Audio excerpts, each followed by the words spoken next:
Good evening. Today is Friday, October 1, 2021, here in Davao City, Philippines. I am Ace Perez, and welcome to the Talking Heads, where we discuss current and relevant issues straight from the sources.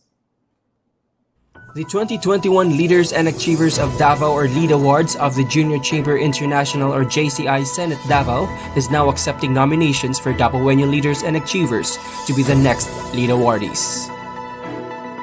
Rapper comedian Andrew E. shares his experiences in making comedy films for decades as he stars for a new film, Shoot Shoot di Ko Siya Titigilan.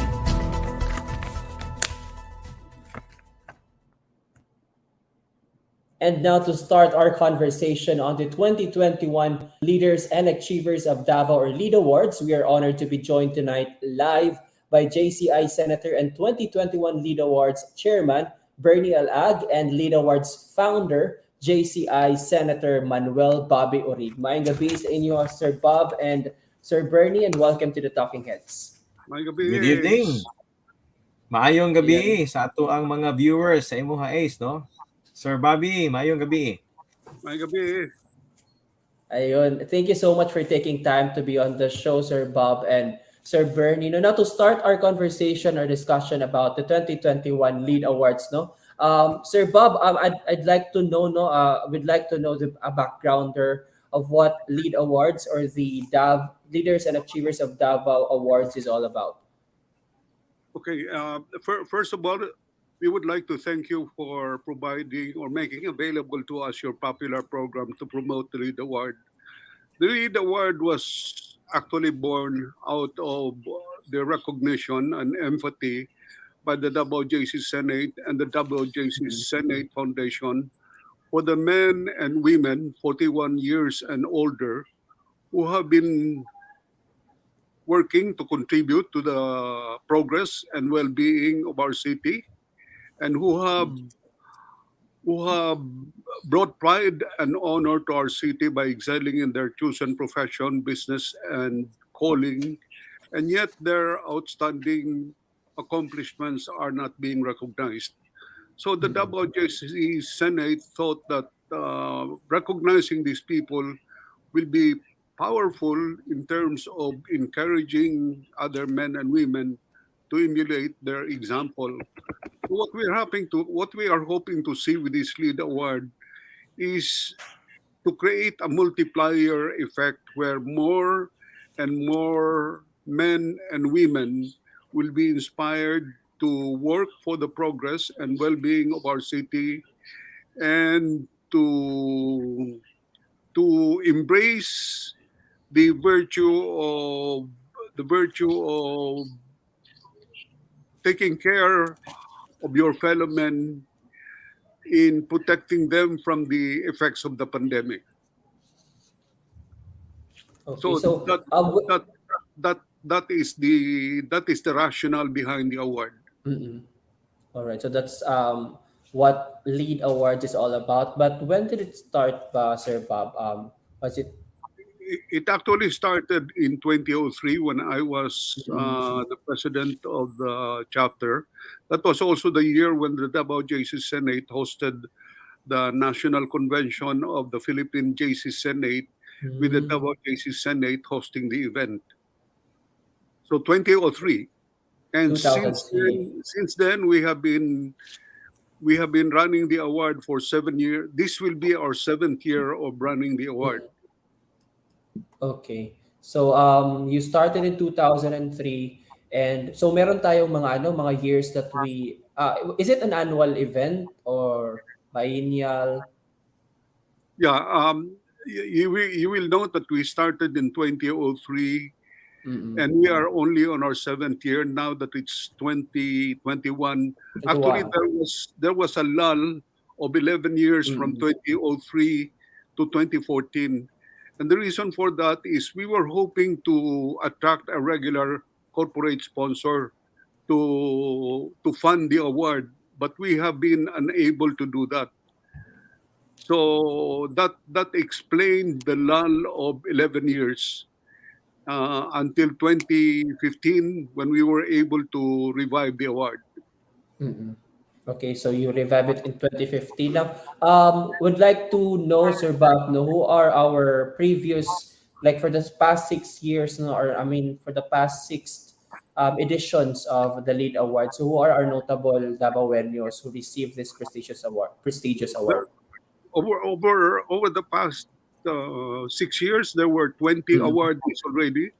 Among the awardees are Dr.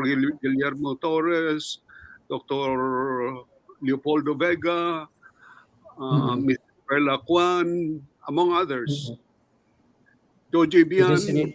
Caroline Argilias of Media, among others.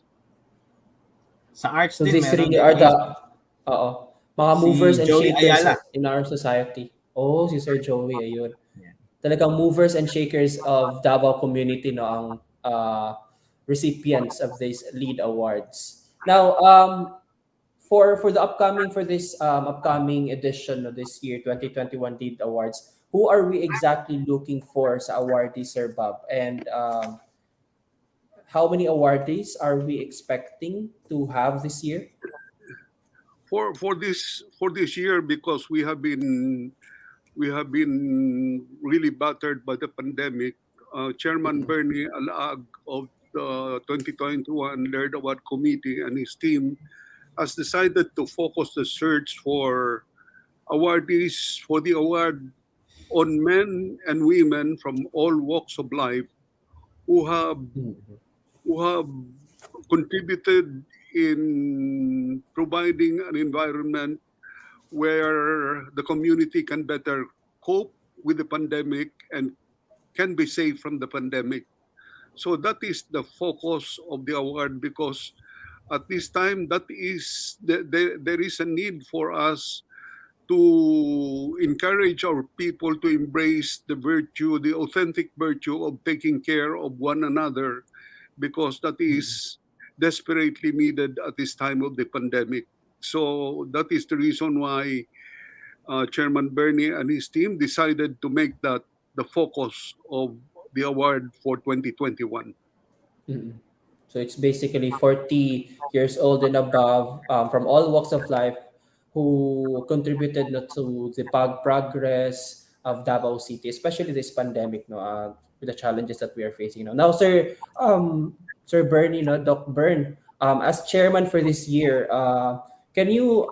This is a very important question. No, I know a lot is asking about this. So, can you explain or take us through the process, the screening process of the lead awards? So, paano ba natin, no, tinitingnan kung sino ang karapat-dapat to receive this award? Yes, as chairman for this year for the lead awards, I am very happy, Ace muna, no, to be part of your program kasi mapaabot namin itong lead awards sa mga Davaoenos kasi only few people in Davao knows about these awards, and this is a very important and prestigious award in Davao City given by an NGO. Meron Mm-mm. tayong Dato Bago Awards na binibigay Yes, from government, di the ba? government. Yes, yes. This award is from the non-government organization, which is the JCI Senate or Davao JC Senate. No? So, ano ba ang proseso natin? Sino ba ang pwede dito? Number one, dapat may mag-nominate. Mm-mm. There must be an organization which will nominate the person. And sino ba ang pwede? Dapat 40 years and above. And pwede kahit anong industry. Our previous awardees, meron sa health sector, meron sa agriculture, meron sa education, meron sa arts, no? Marami. So, any sector in our society na isang tao na nag-excel in his leadership and contributed to the society or the community through that industry, no? Pwede dito. So ano ang proseso? So kung meron dapat isang organization na mag nominate, But before nomination, meron kaming form nandoon sa aming page, sa Lead Awards Facebook page. Pwede nila i-click yon. Merong initial form doon na pwede nilang fill upan. Once na ma-email yon sa amin, bibigyan namin sila ng full nomination form which the organization can use. So, very simple lang po ang proseso nito. Kung meron kayong isang tao na gustong i-nominate, just fill up the form and then our committee will assist you. I-assist po kayo namin kung anong gagawin next. Kung walang organization po na pwede mag-nominate sa kanya, we can also help in connecting this person to an organization. But most probably, kung leader yan siya sa kanyang sector, may organization yan siya na kasama, no? Or kung ano yung industry na saan siya, I'm sure na merong industry. We will also help the industry na maggawa ng form or paano gagawin ang form, paano i-fill out yung nomination form, and how to do the process. And then once masubmit natin yan, our deadline will be on November 15. So after November 15, kung sino yung makapasa sa ating criteria, meron po tayong tinatawag na judges. We have panel of judges who will interview these nominees. And then after interviewing, the judges will come up with winners. Hindi po ito isang winner lang. Last year, we have 3 winners. No, or 2019, we have 3 winners. No? So, and previous years, may mga 4, 5. So, kung sino yung makaabot po doon sa criteria, is pwede pong mabigyan ng award ng lead awards, no? Through our organization, the Davao JCI Senate. Ayun. So, it's clear, no? Let's just have a recap dun sa parang criteria ng hinahanap for the lead award. So, it's an organization should nominate a certain leader or achiever, no, na Davaoenyo. Di ba ano siya, sir? This is limited to Davaoenyo, Davao Yes. resident? Okay. that's Davao City po. great. For pila ka years ang residency dapat, sir? Naabatay limit or minimum? Wala siya sa- naman, no, wala tayo, hindi talaga nilagay. But as long as you are a Davao resident, especially, dapat kasi yung leadership mo at saka achievement mo dito sa Davao City. Dito sa Yun ang Davao, important. yeah. Yeah, dito yun ang importante, no? That you have contributed to the community, to a sector na nag-improve yung buhay ng mga tao sa paligid mo, no? Na nakatulong ka sa mga tao, no? Through your leadership and your achievements. Okay, so it should be an organization to nominate. Can someone or can the parang tao, sir, no?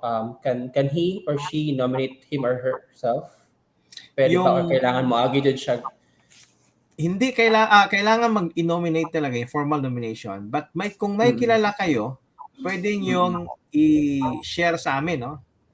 Meron that you will kaming help, no? form doon sa page, or meron kaming cell number. You can text the number, these numbers. We have an email address, email nyo.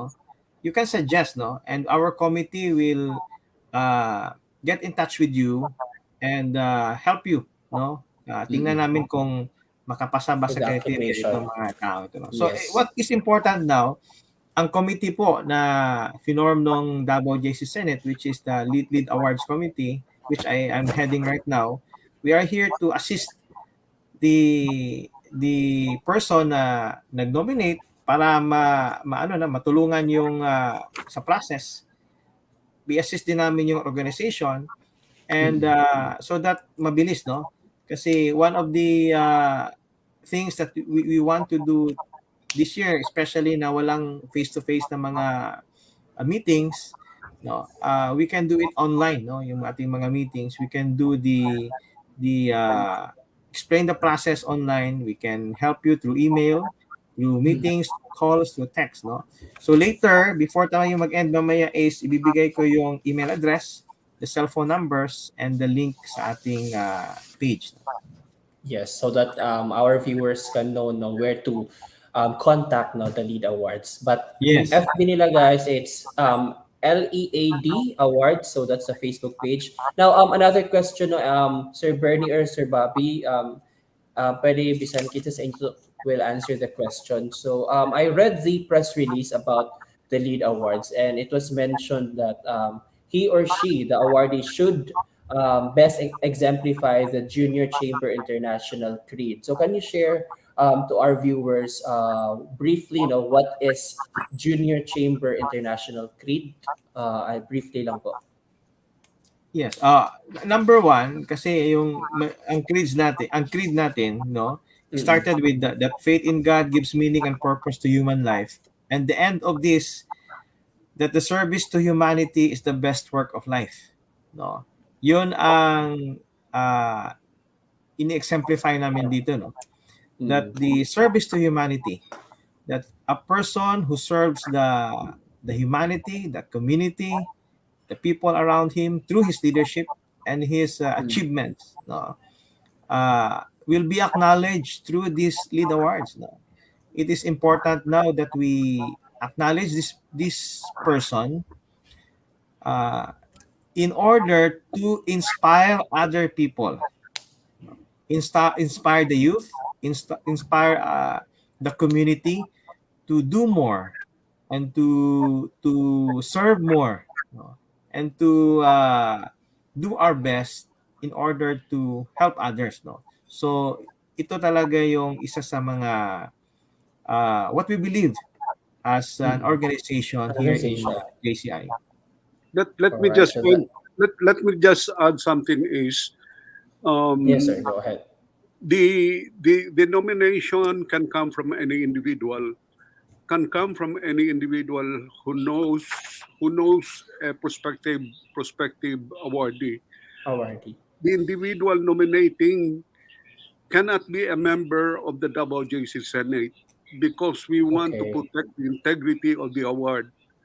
Now, also, the nomination has to be endorsed by an organization other than the Davao JC Senate. That's another measure to protect the integrity of the award. Mm-mm. And finally, the selection of awardees is decided by a panel of judges composed of reputable individuals who do not belong to the Davao JC Senate.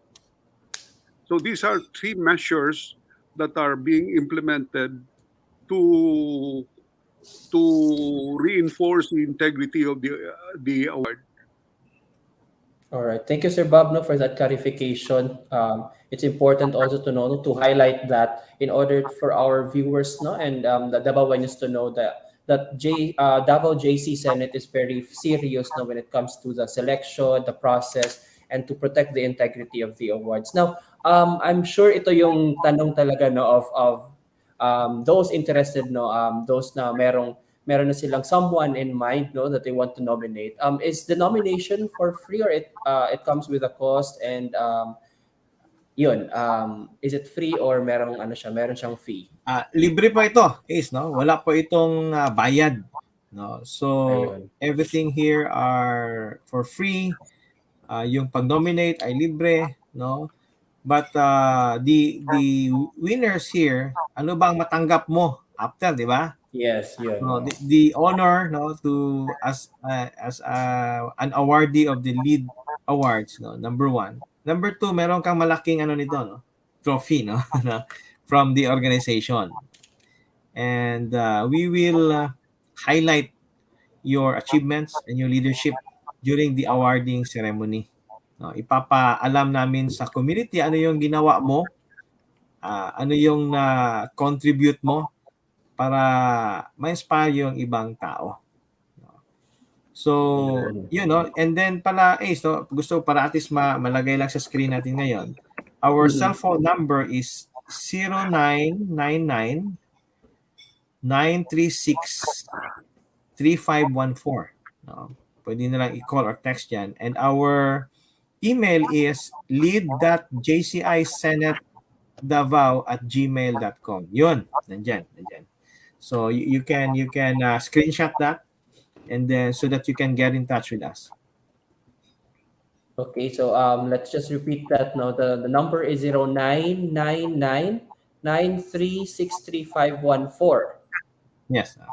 And the email is lead.jcisenatedavao@gmail.com. Okay, so also you can check no for more information. You can check the Lead Awards on Facebook. They have Yes. a lot of information and cards for you to be updated and guided. No, if you want to nominate someone. Now, Sir Burns, no, as the chairman for this year, ano yung difference or added feature no if meron for this year's lead awards compared to the previous awards? Oh, ang difference ito is we have an emphasis now on our pandemic. Because Mm. of the pandemic, magto 2 years na, we are now looking for leaders and achievers in the sector of health workers, no, yung health, yung medical frontliners. Yes, Meron yes. din sa economic frontliners, no. Meron tayong mga business people now who help and still grow their business despite of the pandemic, no, na Mm. tumutulong pa rin sa mga tao nila, empleyado nila, no? Those are economic frontliners, no. uh, Pwede rin sa public sector, sa government, no. So ito yung mga emphasis natin na kung nagko-contribute po dito sa solusyon sa ating problema sa pandemic, yun yung ating parang priority. But pwede pa rin kaming tatanggap outside the sector, no? In terms of sa agriculture sector, arts, no? Pwede pa rin in any other sector, no? Even sa media, no? Sa broadcast, Mm. no, meron na tayong previous awardee here, sa journalism, si Miss Argilias, no? Naging ano natin, no, naging awardee rin natin, no? Sa in terms sa journalism and other sector, pwede rin. But our emphasis here is doon sa ating solution or contribution in the solution for the pandemic. All right. But the awarding will be done purely on virtual, di ba, Sir Bern? Yes, we will do this virtually because of the pandemic. Kasi ang aming Mm. ano no, dapat sa Marco Polo ito eh. Medyo bongga to actually na award, no? Sa Marco Mm. Polo, formal dress yung mga tao, and then parang Oscars ba ang dating, no?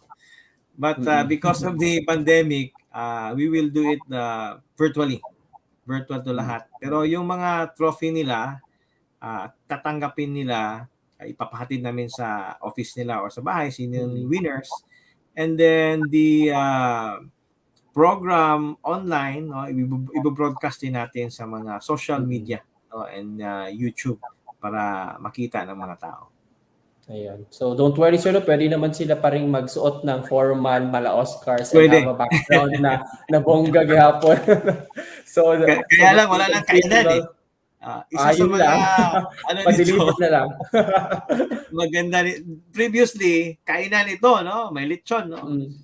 Tapos may fellowship and Mm. magandang program, no. But we will do our best to still make this award Yes. memorable, and importante dito, memorable and inspiring, lalo na sa Mm. mga bata kagaya mo, Ace, no. Ilang taon ka na ba? Bata pa man siguro to si Ace, no. 20s So pa sir, 20. 20s ka pa. Oh, yung mga teenagers and 20s gusto namin ma-inspire para Mm. to really do their best. Kasi tayo-tayo lang man din ang magtulungan dito sa Davao, di ba? Yes. We want these young people to really contribute, do more, no, for our community. Ayun. Now, also, no, it's good to know na it's free, no? So, sa mga gusto nga mag-nominate, so don't worry because it is free and all you have to do is to nominate and follow the process, apply dun sa application form and nominate no someone that you think deserving of this award. Now, Sir Bob and Sir Bernie, to wrap up our discussion, This is parang overarching question. So what is good leadership for you? So let's start with Sir Bobby as the founder of Lead Awards. Good leadership. We look at leadership in the context of the tenets of the JC Creed. And the anchor of leadership is really service to humanity is the best work of life. So among the JCs, when you talk about leadership, you talk about living and making real the tenets of the JC Creed. And the anchor of that is is service to humanity is the best work of life. All right. Thank you. How about you, Sir Bern? Yes, for me, leadership is about influence, no? Positive influence to our peers and to our community. This influence must also transform into service. Uh, ang hinahanap natin na leadership ngayon is servant leadership, where a person serves his or her community, no, through his leadership skills. Ibig sabihin, mapakinabangan yung kaniyang ginagawa ng ibang tao sa paligid niya. He will if you will use your influence positively to help other people, that's leadership for me, no? So yun po, no? So this is about leadership, and this is about achievement, and this is about influence here in our society here in Davao City.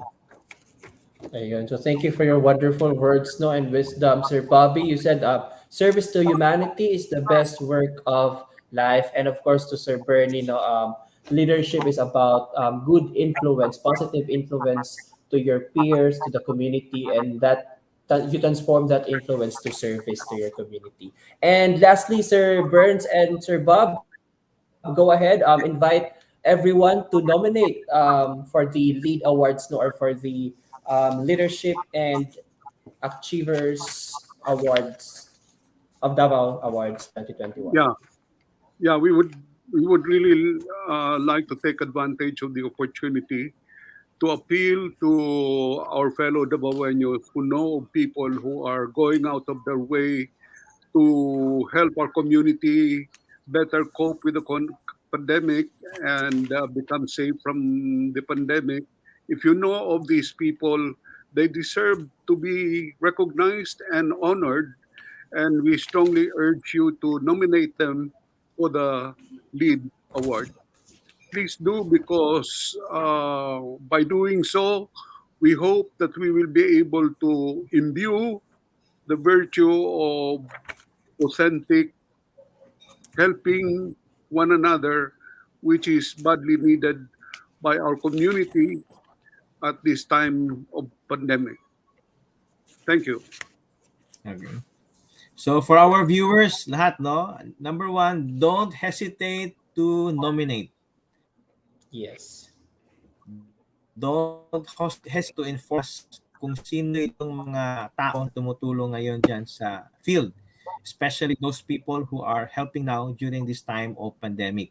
Economic frontliners, medical frontliners, or any other sector, feel free to contact us.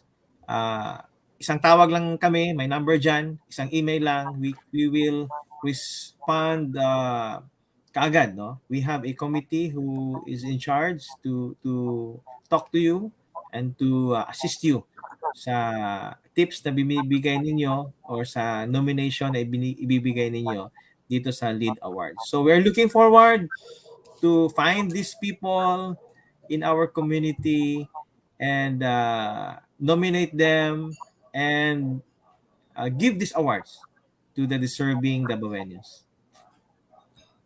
All right, thank you so much, and we're looking forward, Sir Bern and Sir Bob, no, for this year's set of awardees for the 2021 Leaders and Achievers of Davao Awards. Again, this is Sir Bernie Al-Ag, no, JCI Senator and Lead Awards 2021 Chairman, and Sir Bobby Orig, the Lead Awards founder. Maayong gabi and keep safe to you both. Thank you. Mayong gabi. Thank you, Ace. Thank you. Thank you, Ace. Sunstar. You're welcome po. Okay, again, that's the 2021 Leaders and Achievers of Davao or Lead Awards, Sir Bobby Orig and Sir Bernie Al-Ag. And when we come back, we will be joined live tonight by rapper, comedian Andrew E. All that and more when we come back here sa Talking Heads.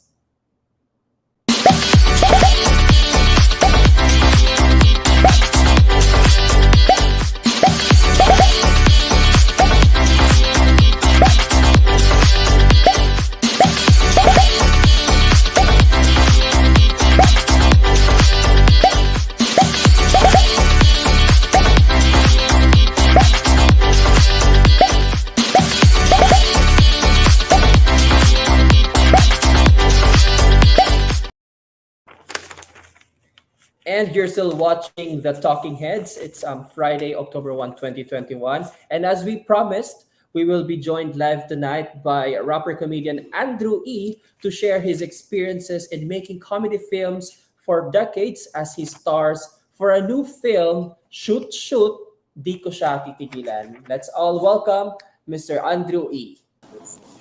Hi, hello Ace. How are you? And to I'm Sunstar, good, Sir Andrew. magandang gabi. Magandang gabi sa inyo lahat po. Yes. At sa mga taga Davao, mabuhay po kayong lahat. Thank you. Thank you so much for taking time, Sir Andrew, to Yeah, be on the show. It's our pleasure and privilege. And Double the pleasure. how are you doing? How are you I'm okay. doing? I'm Especially okay. this Looking forward to this pandemic? interview. And yan, looking forward to this guesting for Sunstar. Siyempre. Ayun. And congratulations to your upcoming film, Shoot Wow, Shoot, Ko thank Siya you. Titigilan, no? Sir Andrew. But we'd like to know, no, before we talk about your new film. Napansin ko, no, lately you've been very busy and blessed with a lot of projects, film and TV projects, no? Even Yeah. amidst the pandemic. So how do you feel about the blessings coming in, and how do you manage your time and with your projects nung daghan kaayo? Well, siyempre, while the pandemic is ongoing, and we all do hope that the pandemic can come short in such a a really quick and foreseeable time, no. So I think with this pandemic, a lot of people syempre are being tripped with their livelihood, and at the same time with their chances of advanced livelihood for their families, and probably for the friends, no. So, and even for themselves. Kaya with this pandemic, I am so thankful, and I really do appreciate that there is Viva and Viva Films, and at the same time Viva Records doing all that it can to really proceed with entertaining the people, the Filipinos, and at the same time the Filipinos outside the Philippines. In particular, with putting up a platform wherein which we all could harbor entertainment like movies and shows, and probably other stuff that is incorporated inside that platform, where Viva can reach you and reach out to all the Filipinos and entertain them all throughout the pandemic. And it's called Vivamax. So I'm so happy with that, and that's the reason why movies here and there, left and right, are being produced by Viva to really catapult entertainment and advanced entertainment to everyone. Mm-mm. Ayun. So I also must commend all the movers and shakers in the entertainment industry, especially Viva, for coming up a lot of content for the general public, for the audiences, variety, a diverse content online, especially this pandemic. Now we need to be entertained, to Oh, feel light, with a lot of problems and issues that we are facing tama. every Yeah, day. yeah. Now, Yes. Sir Andrew, this your song Shoot Shoot, di ko siya titigilan, became a TikTok trend recently. So how do you Yeah. feel na after matagal na siyang na-release, di ba? But naging trend pa siya sa TikTok. So how do you feel nung nalaman mo na it was It was trending on TikTok, and a lot of people, TikTokers, are dancing to the beat, not to your song. Basically, over and above happiness, no, and appreciation. Mm-mm. Why? Because for a certain reason, my song, Shoot Shoot, happened to be released way back 18 years ago. Would you believe that? 18 years Oh. ago. Yeah, maybe you were like so 3 years old, young at that time, maybe. So 18 years ago, and who would have thought and who would have known that a certain Shoot Shoot song would be a hit 18 years after, di ba? So to add to that, my daughter recently, maybe probably a month ago, 2 months ago, I don't know, I really can't trace it anymore, told me, and one time told me and asked me, Papa, is this you? I go, what? Is this you rapping? I go, what song? Shoot Shoot, is that your song? Sounds like you. Yeah, that's me, anak. Then you are trending in TikTok. That's more than 10 million already. So ganun. And Papa, you've been TikTok by Bella Porch, and who happens to be one of the main and most Oo. Most influencer in the followed, US. no? Yeah, so nagulat ako. So yun, and then it came 10, 15, 25, 30, 35, 40, 45 million. Then after that, in between that, Viva, Boss Vic told me, oh, let's do your movie. Another movie, Shoot Shoot. Nagti-TikTok viral. Sige boss, no problem. So yun, that's the story of TikTok now. Ayun, yeah. That's also a good thing about TikTok, Sir Ander, no, na a lot of musics and titles no mga kanta that was released decades ago, pwedeng Oo. bumalik at maging trend in the present Yeah. time. So that's the Yeah. beauty also of social media. But That's why hats now, off, ha? Hats off also to Oo. the young ones of today, di ba? For doing my song, and I maybe I didn't have the chance to serve them when it comes to performances on stage, but yet they appreciate my song and they appreciate me. Thank you so much for that. Yes, and siguro habol ako, sir, no, habol ako. Meron akong TikTok, so habol ako dun sa trend. Try natin yan. But anyway, no, aside from the TikTok trend, no, naging trending siya TikTok, you mentioned na earlier that it will also be a movie, no, from a TikTok trend, tapos naging movie na siya, Yeah. which will be streaming starting next week, no, October. Yeah, which is October 8. 2021. Ayun. So, ano na naman yung naramdaman mo after knowing that na si Boss Vic told you, no, na gawin yun ng movie to? Well, of course, half disbelief and half excitement, no? Kasi disbelief is I never knew na Boss Vic has eye for virality when it comes to my songs. Kasi syempre unang-una, di ba, matagal lang nga, and excitement, it's because of course aside from me looking forward to another movie, and yet I never thought that it will be so recently ahead na thinking na there will be a movie up and about, no? So which is yun nga, Shoot Shoot. So I thought my next movie was gonna be in maybe, or it's gonna be in January pa. So bigla di ba, at an early This year month of, agad. yeah, di gagawin na kaagad. So that's one. And okay, like, set aside sa TikTok and virality, and the movie itself is, for me, talagang very monumental. Why? Because sabi ni Boss Vic, sige, gawin natin yung movie, but ako na bahala sa mga leading ladies mo. And I never thought again that he will be partnering me with the two of the hottest teen sensations of today. Happens to be AJ Rabal and Sunshine Guimari. So, nagulat ako doon kasi syempre, sila ang kinagigiliwan ngayon ng mga teenagers at saka mga kabataan ngayon. So, I really do got an impression, or I really do get an impression of really making sure na ma-excite ako dito. At pag na-excite ako dito, who knows, baka kunyari, sabi ko, baka makagawa pa nga ako ng team song again against the movie. So, yun. Yun ang mga parang ano ko, yun ang parang mga talagang feeling ko nung nangyari yun. Mhm. And congrats to that, Sir Andrew. But I would like to know, no, you've done a lot of comedy and projects na in the past years, no, sa in your career. But how different is Shoot di Ko Siya Titigilan? First of all, with the guidance and of course the tenacity of our director, Direk Altantay, he made sure, and we all made sure, na yung mga jokes and gags and lines here in our movie na hindi really masyado or maybe a lot of it or like a bulk of it na makikita ng mga kabataan sa Facebook. And we made it sure na talagang fresh to the ears and new looking to the eyes, no? Para lalo nila ma-appreciate yung mga scenarios and probably the eksena and all that, and plus the situationals na gagamitin namin sa movie. Just like the story itself na napagkamalan akong bilyonaryo ng aming barangay, so kumalat yung news na bilyonaryo ko.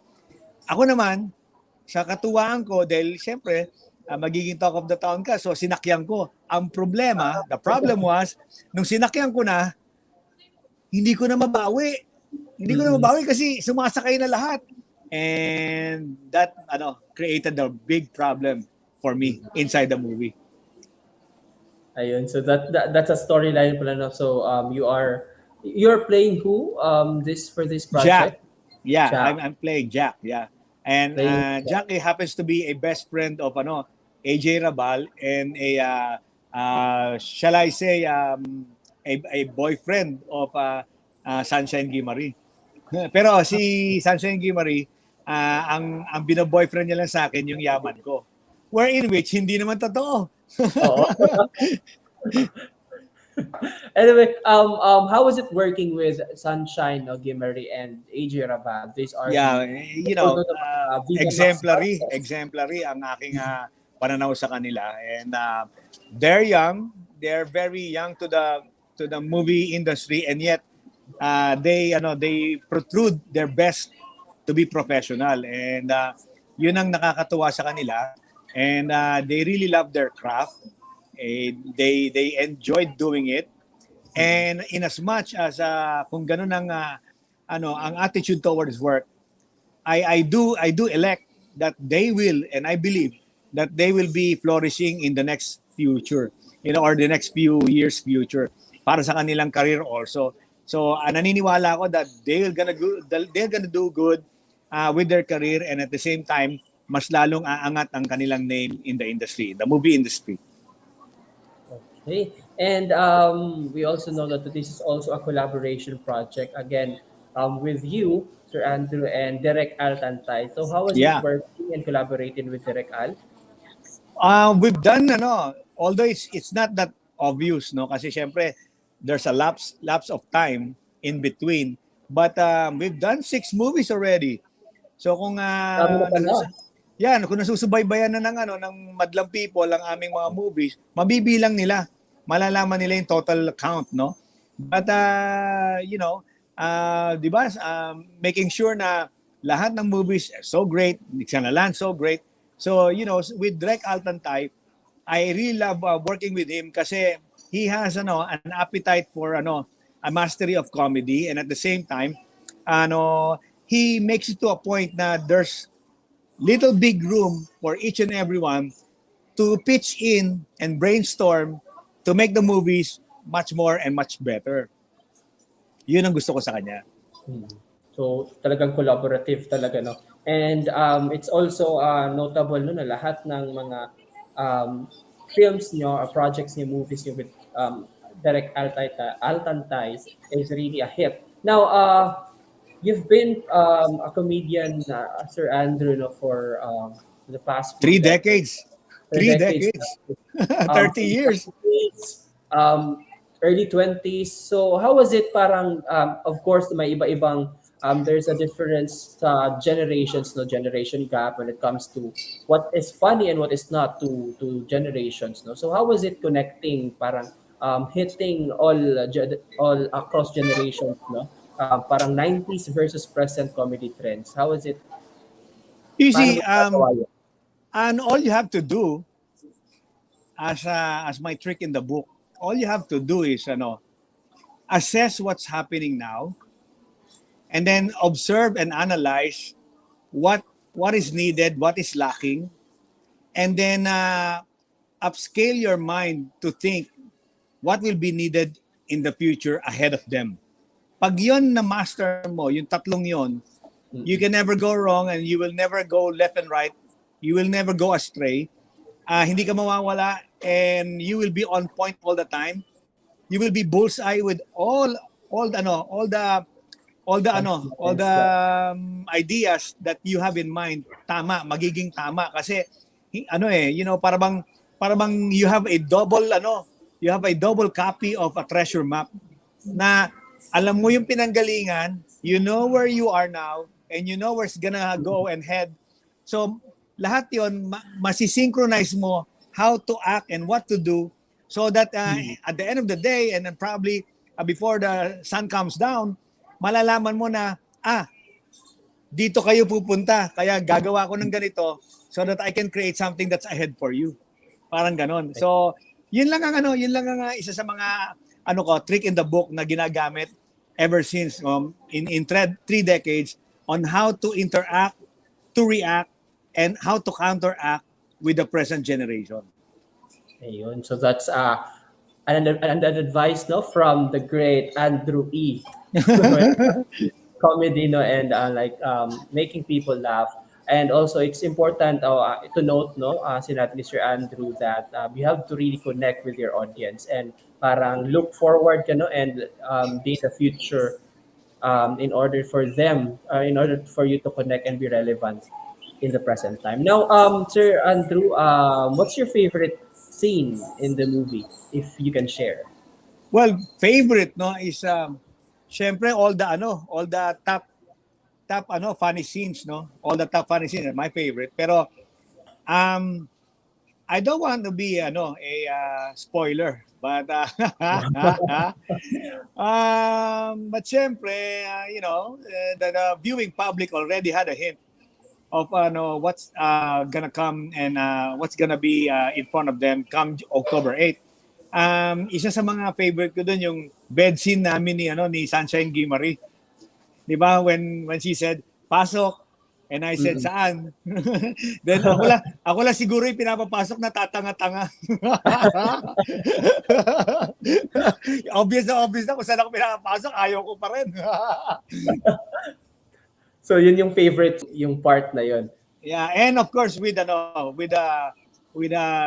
of the highlights of the movie, if not the most highlight, would be the one with AJ Rabal. Yon, abangan niyo po yan mga kaibigan. It's gonna be a surprise for you.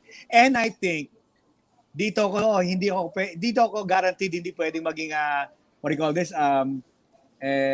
Spoiler. Why? Kasi hindi niyo pa nakikita sa trailer. Kaya abangan niyo po yun.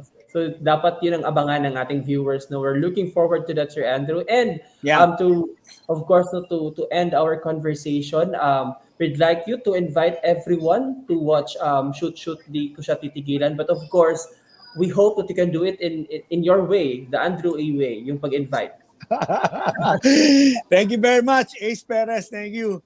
Pero teka muna, kung gusto mo ng ganon, di pagbibigyan kita. Ayun. Okay, in the place to be. My name is Andrew E. Pero teka muna, what did I say? It's the place of whom? Of Ace. Teka, ang aming host dito sa show na ito at ako'y nasisiyahan at naimbitahan ako dito sa Sunstar, Davao. Pero how did I do it? I don't know how. Basta inimbitahan na lang ako at nandito na ako. And of course, nag-enjoy ako. At sana naman sa lahat ng mga nanonood sa inyo, keep it up, keep it going, and keep the fire burning. Because you know why? Sunstar Davao is very entertaining. At katulad niyan, it's not gonna be late. Bukas na kayo ng account sa Vivamax because by October 8, lalabas na ang Shoot in the place to be. My name is Andrew E. Break it down. So pang-ending lang. Thank you so much, Sir Andrew, for doing that. Salamat.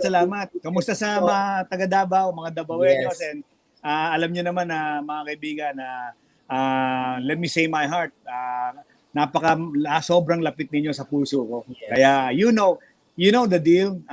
You know kung gaano nagmamahal ang mga taga Davao sa akin, and likewise paano ako nagmamahal sa inyo. Ayun. So again, that's Mr. Andrew E., the lead actor of the upcoming film Shoot Shoot, Ko Siya Titigilan. So that's streaming starting October 8 on Vivamax. Again, thank you so And much. Ace, habol ko lang ha, baka additional ahead. to sa'yo. And dito ko na sasabihin sa Sunstar para malaman na ng tao. Mga kaibigan, nag-hit ngayon, nagba-viral ngayon, Slowly and Bubbling Under. Nagba-viral na ngayon ang aking isa pang kanta, which is Osi Osi O Sige. So pag yun ang, baka pag yun ang umakit na naman, baka gawa na naman ng Viva ng movie. Another movie. Inabangan nyo. At Osi O another Sige. guesting naman dito. Yeah, on TikTok. Osi O Sige. OC. Yes, nakikita ko nga dito sa ating comment section no na nag-trend din daw itong OC. Ayun, so andyan si Ron. Thank you. Si Vite. Ayun. Sample daw, sabi niya. Tapos na, Zev, no, nag-sample na si Sir Andrew. Ayun. Thank you so much, Sir Andrew. Thank you. Looking forward for another one. Forward for your film and congratulations in advance. Thank you. Salamat. Thank you. Sunstar. Again, that's Mr. Andrew E., the lead actor of the upcoming Vivamax original film Shoot Shoot, Ko Siya Titigilan with AJ Raval and Sunshine Gimari. And that's all you need to know for this week. Thank you so much for watching. Keep safe, everyone.